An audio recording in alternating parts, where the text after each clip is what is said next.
Bonjour à toutes et à tous et bienvenue dans votre émission hebdomadaire Passe l'info. Voici donc les titres cette semaine dans l'actualité nationale. Pour commencer, nous parlerons des propos de Claude Guéant, ministre des Affaires intérieures, et nous poursuivrons avec le boycott des produits israéliens ainsi que du Salon mondial du tourisme.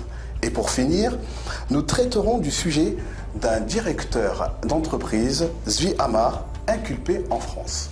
Dans l'actualité internationale, nous développerons un sujet sur la Turquie qui ne participera pas aux frappes en Libye, ainsi que de Netanyahou qui trouve des soi-disant solutions contre l'islam. Et nous finirons avec la troisième intifada sur Facebook. Et après quelques brèves...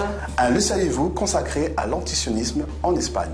Ouvrons dans ce journal avec Claude Guéant, le Templier. Claude Guéant, nouveau ministre de l'Intérieur, a déclaré ceci. Parce que le monde entier s'apprêtait à contempler à la télévision des massacres commis par le colonel Kadhafi. Heureusement, le président a pris la tête de la croisade pour mobiliser le Conseil de sécurité des Nations Unies. Les propos que vous venez de voir dans cette vidéo ne sont pas partagés par Guido Westerwelle, ministre des Affaires étrangères allemand. J'ai suffisamment fait part de mon scepticisme. Je sais que naturellement, ça n'est jamais facile quand à l'intérieur de l'Europe, les pays prennent des décisions divergentes. Mais en tant que ministre allemand des Affaires étrangères, je ne peux pas envoyer de soldats en Libye simplement parce que d'autres le font. Il avait mentionné qu'il ne fallait pas donner l'impression d'une croisade chrétienne contre des populations musulmanes. À contre-courant des positions occidentales concernant la Libye, voici les déclarations de Hugo Chavez et Vladimir Poutine. ¿Te das cuenta? Y casi todos los países de Europa condenando a Libia. ¿Qué quieren? Claro, se frotan las manos el petróleo de Libia. Eso es lo que les importa a ellos. ¿Y cómo no condenan a Israel cuando bombardea Faluya y mata niños y mujeres? Y eso sí a la vista del mundo y con pruebas de todo tipo. ¿Por qué no condenan a Israel? ¿Quién condena a Estados Unidos por más de 1 millón de muertos inocentes en Irak, en Afganistán, en el mundo entero? ¿Quién condena a Estados Unidos? La situation politique interne au pays s'est transformée en conflit armé. Mais cela ne donne pas le droit pour autant d'intervenir dans une affaire interne et de défendre un des deux camps. La résolution du Conseil de sécurité sur laquelle repose l'intervention en Libye est inadéquate et imparfaite.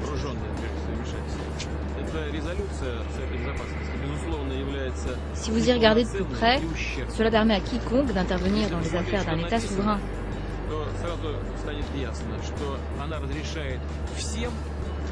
Cette résolution me fait penser aux croisades de l'époque médiévale. Quelqu'un recrute une autre personne pour aller libérer un tiers quelque part. L'esprit des Lumières qui souffle sur la prise de décision en ce moment à l'ONU est très inquiétante. Passons maintenant au boycott des produits israéliens. Effectivement, en France, suite à une plainte portée par des organisations sionistes, 4 militants pro-palestiniens ont été jugés pour avoir appelé au boycott de marchandises israéliennes. En effet, voulant réagir à l'acte inhumain de l'État sioniste envers les Palestiniens, ces militants se sont vus accusés de campagne anti-israélienne. Ils devront attendre le mois d'octobre 2011 pour connaître le jugement final.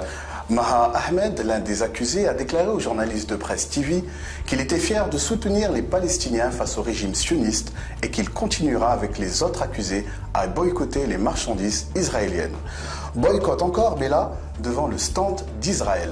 Oui, au Salon mondial du tourisme intitulé « Libérez votre instinct voyageur », à la porte de Versailles, des militants sont venus devant le stand de l'office de tourisme israélien scander des slogans contre Israël.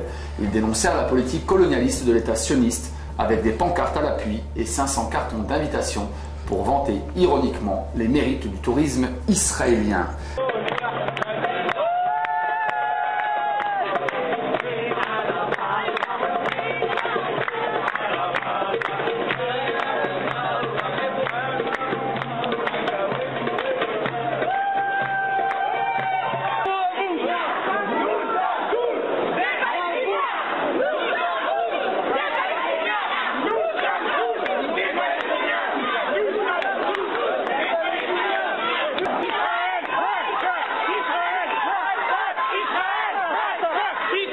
Et binationaux à présent, Zvi Amar inculpé en France. Le directeur français de l'entreprise de mode sport fashion, Zvi Amar, également président du consistoire israélite de Marseille, a été inculpé il y a peu de temps par les autorités marseillaises pour fraude et blanchiment de fonds. Amar détient une part de 50% de la radio de chasse Kol Barama et est considéré comme très proche du président du parti, Eli Yishai. Actualité internationale, la Turquie ne participera pas aux frappes. De plus en plus, les pays européens remettent en question la légitimité des frappes sur la Libye. Et parmi eux, un membre de l'OTAN, la Turquie, annonce qu'elle n'y participera pas. Le Premier ministre turc Recep Tayyip Erdogan a indiqué que la Turquie ne figurera pas parmi les pays qui participent aux frappes de la force multinationale en Libye, mais pourrait continuer aux opérations humanitaires sur place. Il a souligné que la contribution annoncée de son pays en Libye serait d'assister avec sa marine aux efforts de contrôle en Méditerranée et d'assistance humanitaire sur le terrain, notamment à Benghazi, bastion rebelle au colonel Kadhafi dans l'Est libyen. Seconde actualité internationale, Netanyahou trouve des soi-disant solutions contre l'islam. Le Premier ministre Netanyahou veut promouvoir la création d'un fonds international pour aider les avancées démocratiques et apporter une croissance économique caractéristique dans les pays arabes du Moyen-Orient. Cela permettant d'empêcher que le pouvoir dans ces pays ne passe à des organisations ou des partis islamistes. Le Premier ministre appréhende l'influence iranienne dans les pays arabes où la structure politique vient de changer comme la Tunisie et l'Égypte ou des pays en voie de changement comme la Libye. Dès à présent, une actualité qui prouve l'impact d'Internet, la troisième intifada sur Facebook. Une page Facebook ayant réuni à ce jour près de 300 000 fans appelle au lancement de la troisième intifada ce 15 mai 2011 en Palestine occupée. Cette date commémore l'anniversaire de la création de l'État sioniste que les Palestiniens ont surnommé le jour de la catastrophe. La page Facebook commence à faire parler d'elle et a même été critiquée dans les médias sionistes. Elle invite les internautes à s'y connecter et à participer par leurs clics pour soutenir les Palestiniens dans leur lutte permanente contre l'occupation.